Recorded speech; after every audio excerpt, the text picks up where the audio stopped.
Welcome to Ricardo's Time. My name is Ricardo Ibáñez and I promote Objectivism, the philosophy of Ayn Rand. And today we're going to talk about romantic selfish love with Ellen Kenner. She's a clinical psychologist and an objectivist. Check it out. So welcome, Ellen. It's nice to have you here. Thank you very much. Thank you. And I can show the book. So, all right. Beautiful book. Dr. Ed Locke and I wrote that. When I took my graduate record exams to get into grad school, I had to study his theory. I didn't know him at the time. So, he's very well published. He's wonderful. Of course. Yeah, of course. We'd like to start by asking, what is love? Define it. Think of a woman or women, I don't know what your life is like, but that you have loved, or friends that you have loved. And we'll get into romantic love, but what is the essence of it? Like when I think of my husband, what is the essence of it? If I could capture it, I would capture a lot of wonderful moments. And how does it differ from a friendship that is a romantic relationship? How does that differ from a friendship or from an enemy or from somebody you just feel neutral with? What is the difference?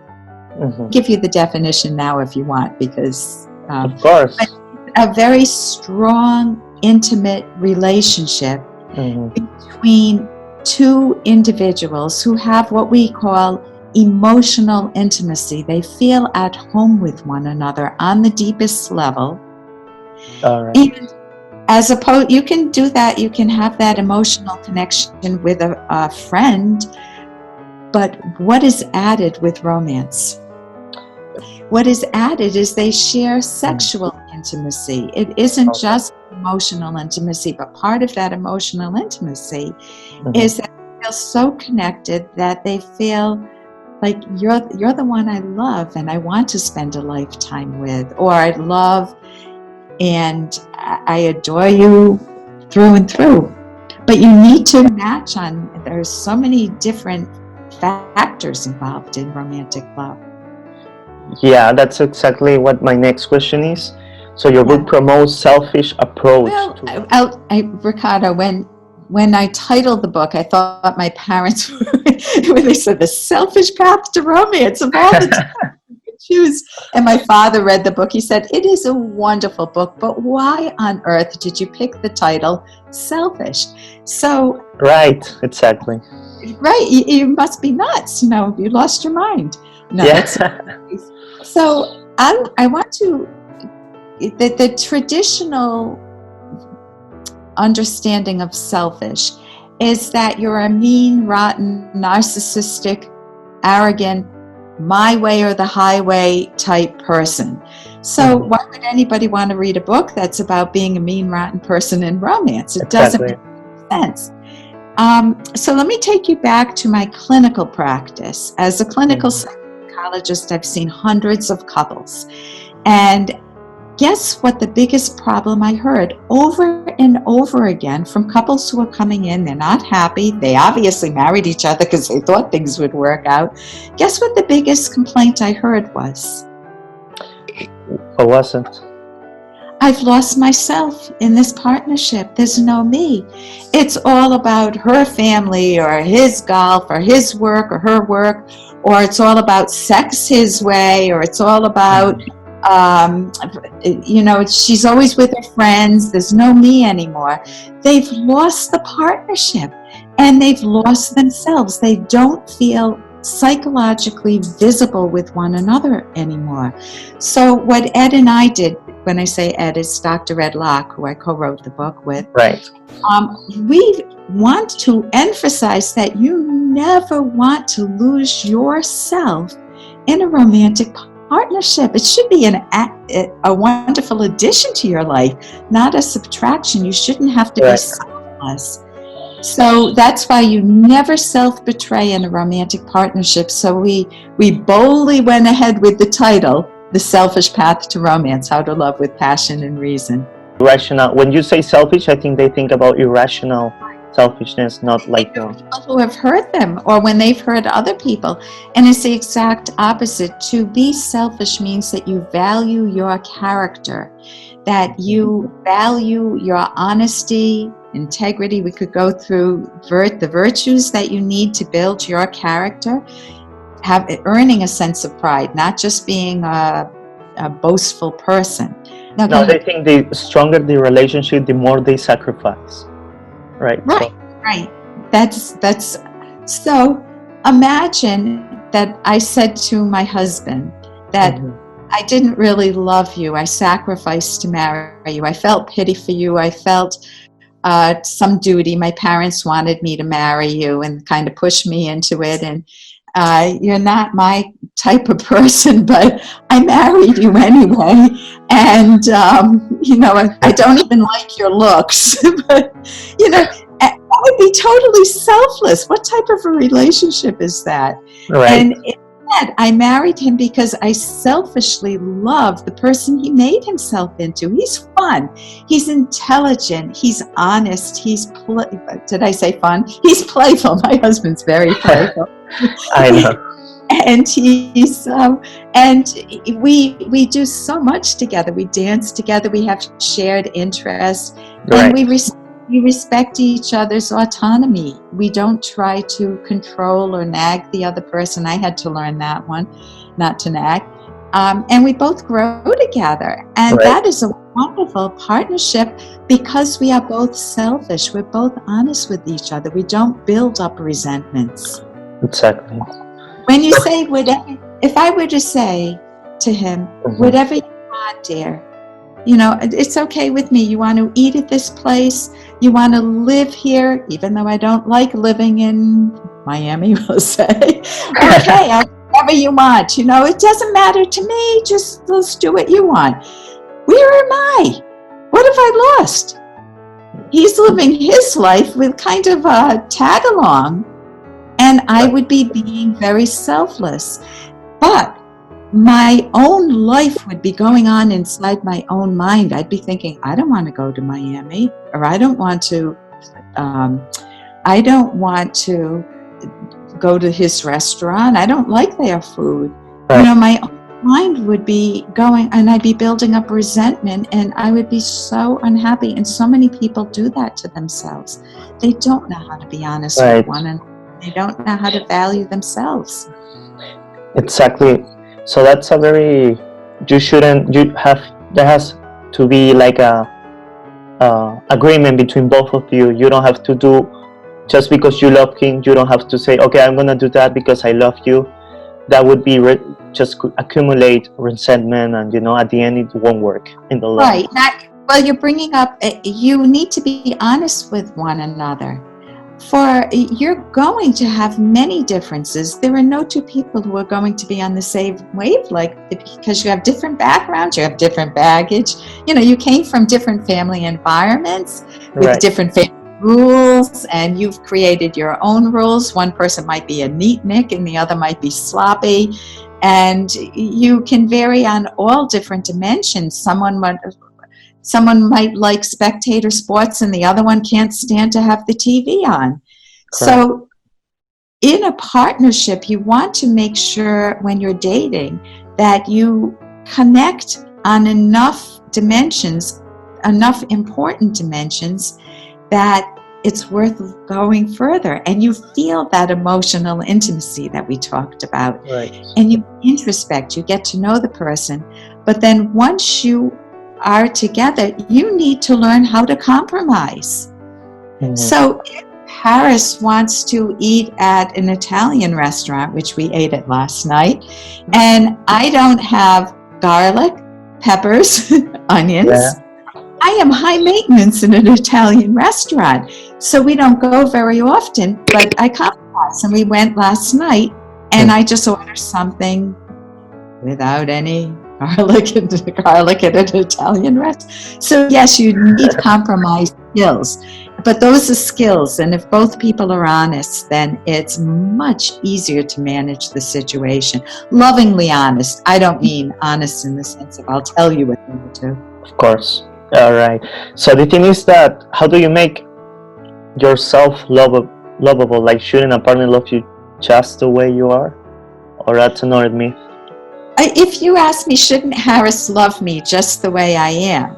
I would ask myself a question. Would I love to live with a carbon copy of myself? Okay. And that's the same for everybody. Would you love to live with a carbon copy of yourself? Mm-hmm. There's always room for improvement. Right. So you can't say, you know, I have, and this is not me obviously, but if the person's saying, I have anger management problems and he has to just put up with it. You know, I was born that way. I've always had them. I can't change them. Oh no, he doesn't have to put up with it. You need to change them. Or, you know, Right. So I drink a bit too much, or so I don't speak. You know, he doesn't know what's on my mind. Why is he complaining all the time? Because if you have a partnership, you're sharing your inner worlds with one another. So do need to change. You do need to figure out what's keeping you emotionally repressed and learn how to breathe emotionally and share that with your partner in a safe way. Right. So yes, we all have, everybody has areas where they need improvement, and it's wonderful. Instead of trying to fix your partner, and like, you put on a bit of weight, haven't you? You know, instead of doing something like that, it's really focusing on yourself and figuring out how you can improve. You don't want to make you don't want to fix your partner's drinking problem or. Oh, okay. Yeah. Perfect. So let's put a more practical scenario. Let's say you want to date someone. How do you get to really know them? Because sometimes they are like really nice, you know, they smile to you. How can you tell who's the real person? Yeah. So you've dated, right? Yeah, of course. What do you do? Think of yourself on a date. What do you do when you meet a woman? I try to express the best version of myself, you know, like the best I can be, and the nicer the better, you know. Nice to her. And do you ever so everybody does that. They put on their best front forward, but there's also parts that you want to improve with yourself. So you need, when you're dating somebody, it's wonderful. I would never want to take away that delicious infatuation feeling of, oh, I love her, or I just love the way she looks, or I love the way he's so handsome, or he just has that spark that I love. You get to know a person in layers over time across many situations. So you want to be with that person when they get a flat tire, or when the waiter brings them the wrong meal. You want to see how they handle stress, because on a date where everything is confined, you might go to the movies so you don't even talk, or you might go out to eat and have a little talk. Yeah. I don't recommend movies because you don't get to know each other, not right away. But you want to get a lot of information about this person as you would as if they were applying for a job. You just don't accept the first person that walks in and says, oh, they look okay, they can work. You don't know if they know how to type, or you have to. You ask questions, you find out about their past. If you have the luxury of being with their family and friends, you ask them, tell me a story about your brother or your sister, or tell me what you guys did in high school or in grade school together. You know, you get data and you evaluate them over here. You introspect. You say, what am I liking? What is a red flag? And you don't ignore red flags. If the person has a fiery temper, just once, you want to figure out what the heck that is, because that fiery temper that may have been aimed at his dog, you know, just an animal, could be aimed at you too. Right. All right. Super clear.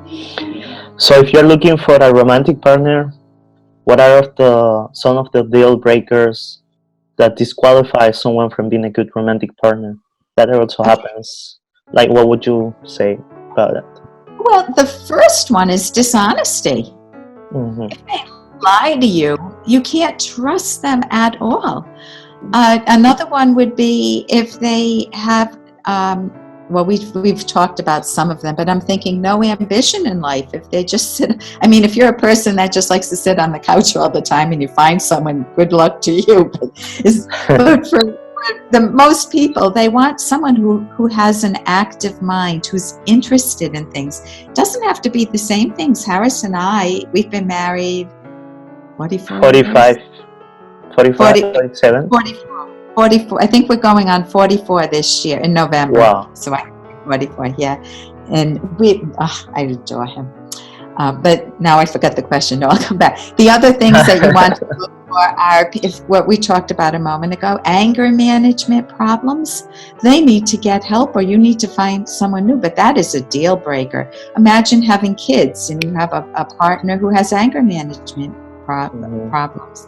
That's very dangerous. Someone who's uncommunicative, we talked about that. It's very hard to live with someone when you say, so how was your day? It was okay. That's it, you know. You feel like feel like you're married to a rock who just doesn't answer. No interest. What? No interest in topics like, you know, to right. talk. Right, and any problems like drugs or alcohol, or if you don't, for me, smoking would be a personal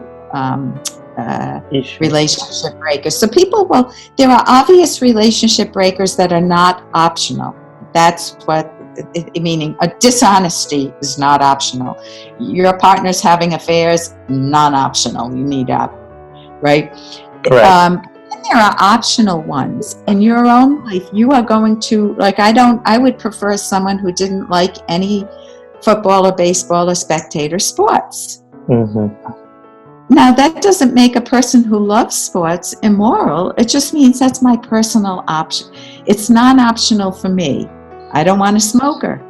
That's non-optional for me. But it doesn't mean that a smoker is a bad person. It's just my choice. Exactly. So in some situations you can be there are some, like, you can have some tolerance, you know?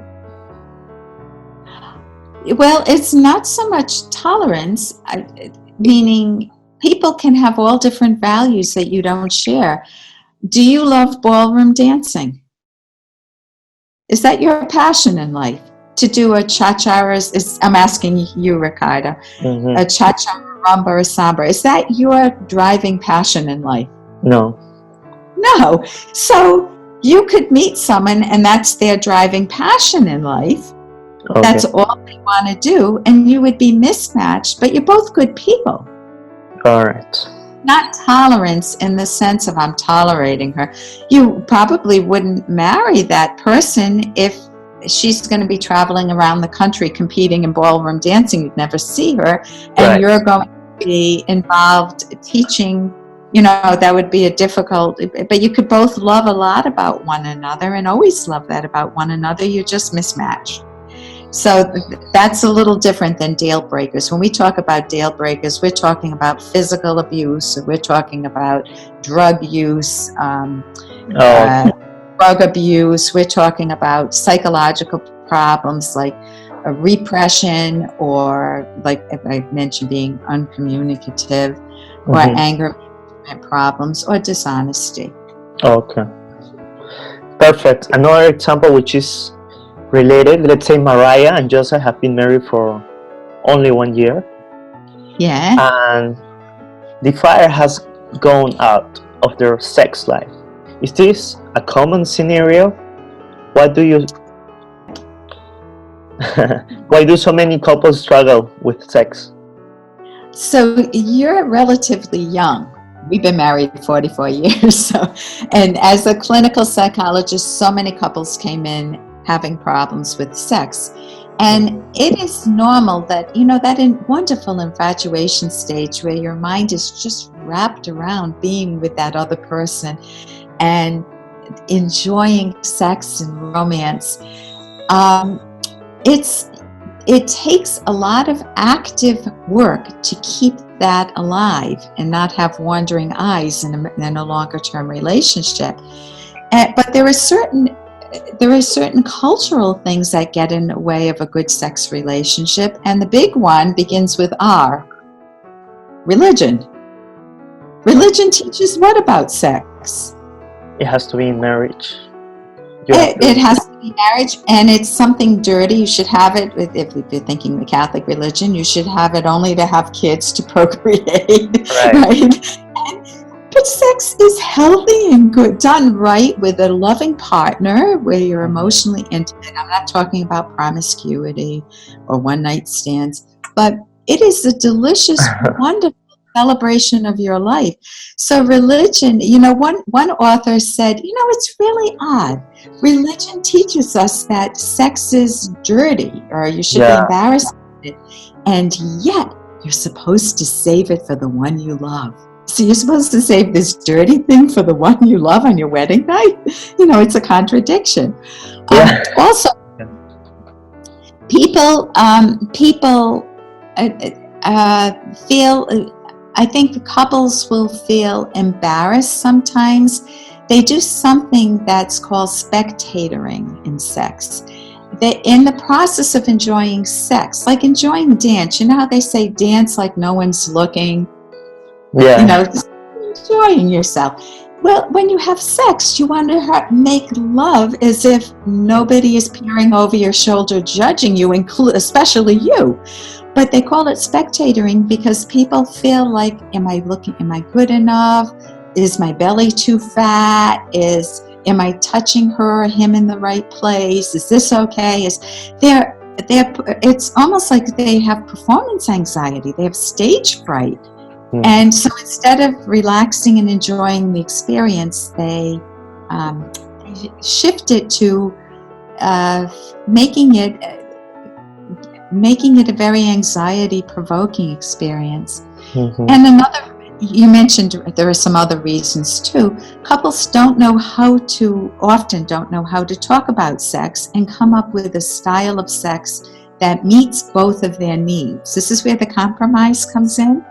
It's not always your way or my way. It's, I don't like that, honey. We can't both, I don't enjoy that, but I do enjoy this. And come up with a couple style where you're both feeling like you're getting enjoyment and pleasure from it.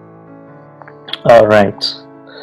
So once you find the right person, let's say, shouldn't you be able to relax and enjoy one another without lots of thinking, There's people that think, okay, this is the right person, I don't need to think anymore.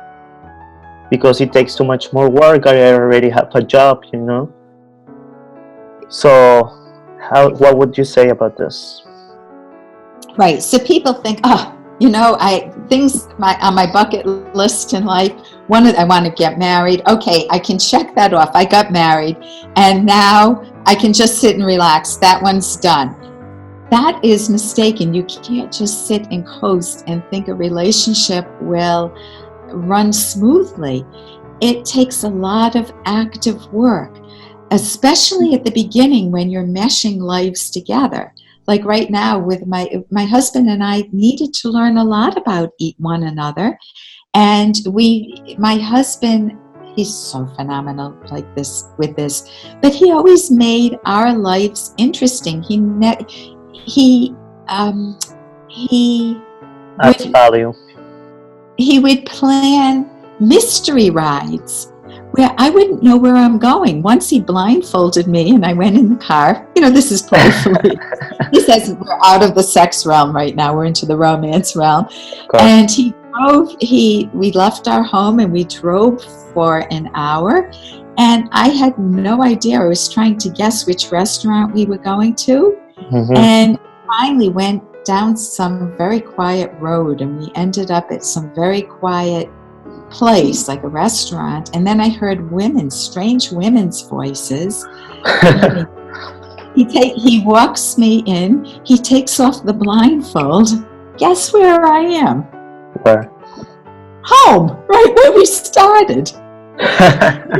He had hired caterers to come to our home to cook my favorite meal for some celebration that we were having. And he needed to get me out of the house. So I was all dressed up. and we ate a lovely meal at home. But that's what I say. He's Nice active. details. He plans activities, partnering activities. You can travel. We ballroom dance together. That's why that should come in as an example. But we're doing a tango and a bolero routine coming up. So couples make the mistake of thinking that they can go on autopilot. And it isn't a self-driving car. You need to really connect. You need to resolve lots of conflicts. Right. And figure out a way to manage conflicts. Disagreements, because nobody can just agree on, you don't marry a carbon copy of yourself, and even if you did, you disagree with yourself. Right. So all couples have disagreement, and many times they're so handicapped because they don't know how to resolve conflict. They may have fought with their siblings or their parents, or they may have done the opposite. They may have just avoided conflict. It's very common, and you just stuff it. You hold it inside, and that's going to, you hold it inside. You're like a balloon blowing up, and then one day, what happens to that balloon when you put in that last puff of air? It pops, and I've had just about enough of this. I've done everything for you. You need to resolve conflicts. So we have skills in our book. All of this is in our book, by the way, the book that Dr. Ed Locke and I wrote, The Selfish Path to Romance, How to Live Passion and Reason. And we have skills. Number one, you want to nip escalating problems in the bud. You don't want to let them simmer for a week. Well, I'll tell him what I feel like in an hour from now. Another thing that you need to do is that if you think of a telephone, the old telephones, they have a listening part and a speaking part.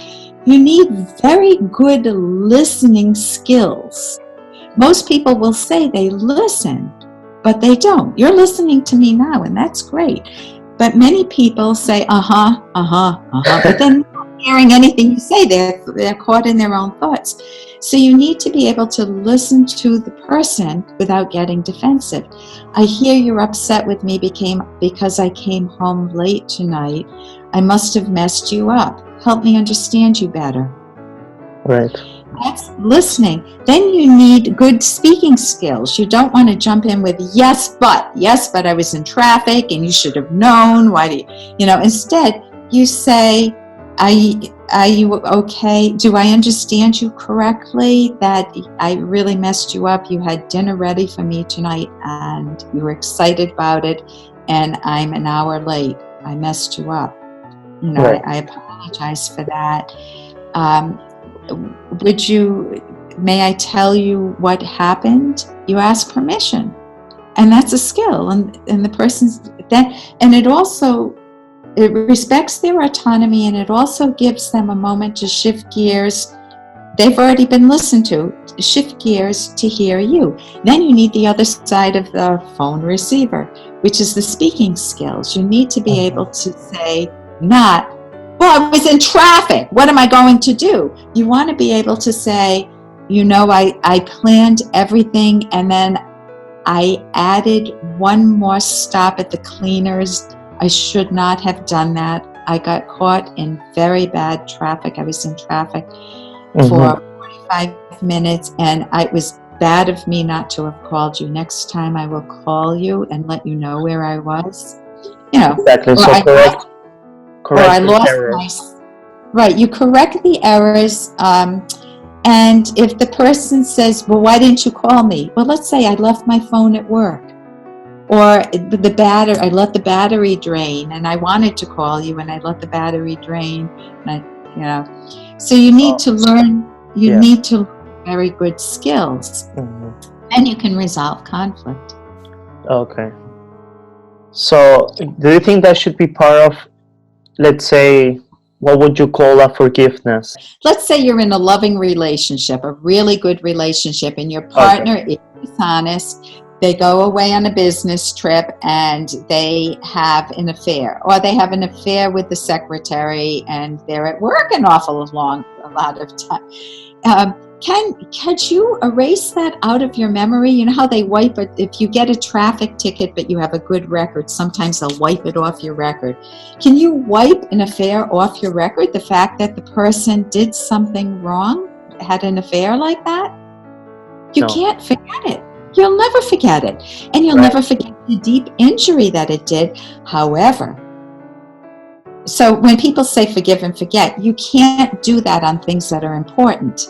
If someone's 10 minutes late, you can forgive and forget. It's not an issue, but then that's not where forgiveness comes in. But people use forgiveness two ways. That way, I think it's very harmful to the person. The good way to use forgiveness is to be able to say, I want to move on. I don't want to wrap my mind around the fact that my wife had an affair. I want to move on. I either want to figure out, do I divorce her? Or do we make amends? Do I figure out why she had the affair?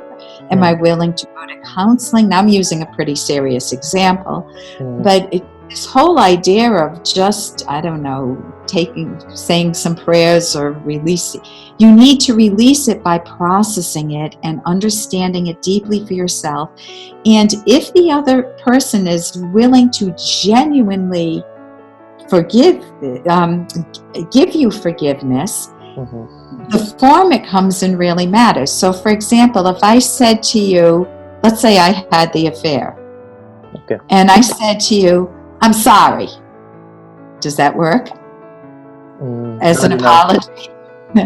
I'm sorry for whatever I did that hurt you. How's that? Yeah, I mean, it's too superficial, maybe. I'm sorry if, it's too, there are all of these ways that we forgive that are worthless. They don't go deep. So with good forgiveness, it's a skill. You need to be very honest with the person. You need to answer their questions.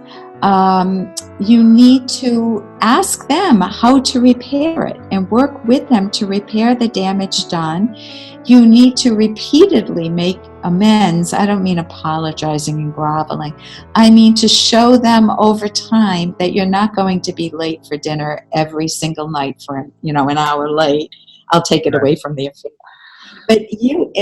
But earning forgiveness is earning forgiveness. It really, what the other person says matters.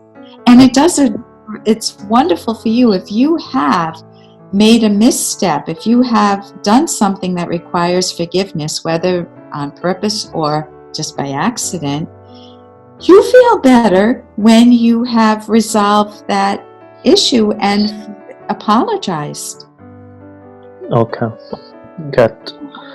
So the last question would be, is it really even possible to keep passion alive over the years, and what are some tips? Because many people say, okay, everything has an end, there's always going to be an end, which sounds to me very pessimistic, Right. So you're the one that's going to choose the right person, hopefully. And if not, you have every right to part ways and start over again. But that's why the whole process, we have the whole section in our book, The Selfish Path to Romance. We have a whole section on how to find the right partner. We have a whole section on resolving conflict too. But so romance, how do you keep a romance alive over decades? Well, you don't want to build up resentments, do you? So you need to be honest with one another. You need loving, tactful communication skills. You want to have shared interests hobbies. If you're always going your own way with different interests, you don't have to have the same jobs. You don't have to have all the same hobbies. But some shared interests, like my husband and I have dance. We love taking walks together. We swim together. Oh, we do. We're an unusual couple. We do a lot together. We love it. But some couples prefer more private time alone, and that's fine too. You design your own relationship. You want to have some fun in the relationship. Yeah. You know, a delight, not sarcastic, but a delightful, loving sense of humor can add so much spice to the relationship. Mhm. So good communication skills, trying to think.